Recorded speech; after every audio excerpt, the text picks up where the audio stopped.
గత 10 సంవత్సరాల కాలంలో ఇండీ గేమ్స్ క్రేజ్ ఎంతో పెరిగింది.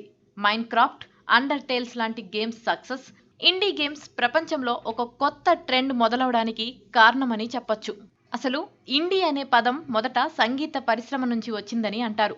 క్రియేటివిటీ ఉన్న కొందరు మ్యూజిషియన్లు ఏ మ్యూజిక్ బ్యాండ్ కింద లేదా ఏ మ్యూజిక్ కంపెనీ కింద పనిచేయకుండా స్వతంత్రంగా ఉంటారు.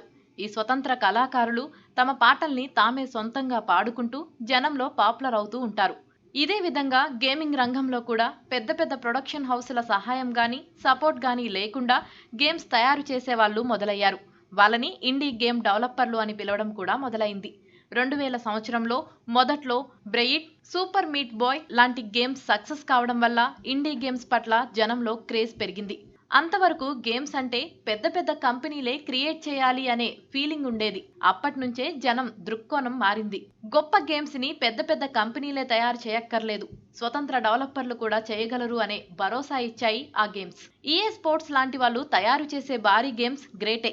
అవి అద్భుతంగా ఉంటాయి. కానీ ప్రయోగాలు చేయడానికి మాత్రం ఇండీ గేమ్సే బెస్ట్ అని చెప్పాల్సి వస్తుంది. ఇండీ గేమ్స్ లో డెవలపర్ల తాలూకు కొత్త కొత్త ఐడియాలు, అభిరుచులు బాగా కనిపిస్తాయి. అవే సక్సెస్ కి కారణమవుతాయి కూడా. ఫర్ ఎగ్జాంపుల్ సినిమా రంగాన్నే తీసుకోండి. అక్కడ భారీ సినిమాలు తీసేవాళ్ళు ప్రయోగాలు చేయడానికి భయపడతారు.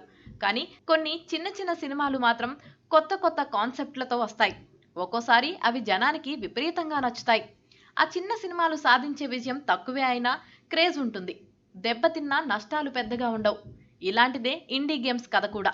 పెద్ద పెద్ద బడ్జెట్లు లేకుండా గేమ్లో కొత్త విధానాలతో, కథలతో ఇక్కడ ప్రయోగాలు చేయొచ్చు. ఇండీ గేమ్స్ రేట్లు కూడా తక్కువ. అందుకే నష్టాలు తక్కువే. ఒకవేళ గేమ్ బాగా క్లిక్ అయితే భారీ లాభాలు వచ్చి పడే ఛాన్స్ కూడా ఉంది మరి.